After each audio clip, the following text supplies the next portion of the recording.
Kaiser Wilhelm II has often been portrayed as a warlord, or even a madman, and the proliferation of propaganda during the war has led to the myth of his insatiable appetite for power and expansion. He was indeed a complex character, and his behavior could be extremely erratic. There is no evidence to suggest that he had any real desire for war. The eldest son of Queen Victoria's daughter Vicky and the future German Emperor Frederick III, Wilhelm was afflicted throughout his childhood by a deformity of his arm.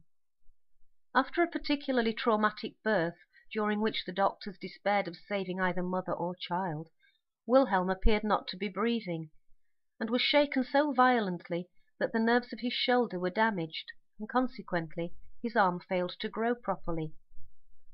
Throughout his childhood he was subjected to various useless and painful treatments in an attempt to make the arm grow, and he suffered the humiliation of repeatedly falling from his horse, being unable to maintain his balance. It is a testament to his strength of character that he overcame many of these obstacles and became a very proficient horseman. It appears that Wilhelm began to believe on some level that his mother and her English doctors were responsible for his disability, and to make matters worse, the Prussian court denied his parents the opportunity of raising him according to their own liberal values. Instead, the Chancellor, Bismarck, flattered the boy and filled him with a sense of Prussian superiority, so that his parents' views seemed weak in comparison.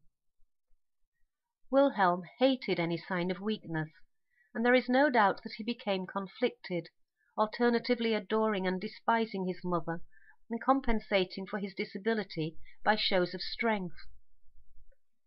His relationship with Britain was perhaps equally conflicted, since he sincerely loved his English grandmother, Queen Victoria, and was attracted to all things English.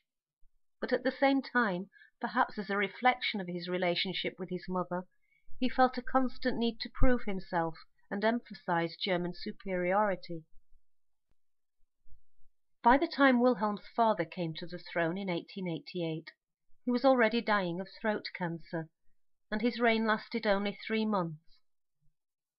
Wilhelm became Kaiser at the age of 29, and although very proud of his new position, he was eager to stay on good terms with his grandmother and with Britain. Queen Victoria loved all things German. After all, beloved Albert came from Coburg, as did her own mother. But her death in 1901 marked a turning point for Wilhelm.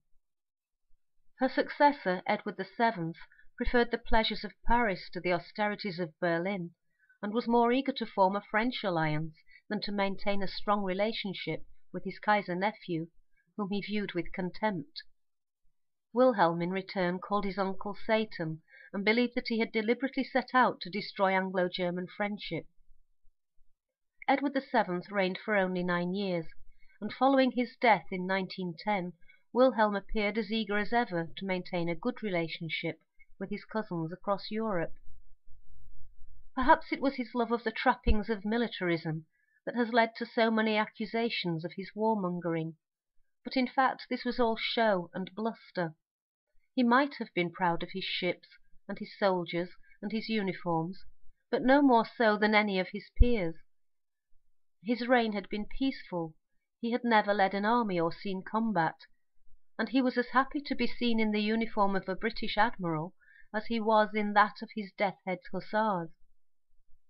And while Germany at the time is often seen as a place of great military and naval expansion, Wilhelm was equally keen to oversee a great expansion of culture.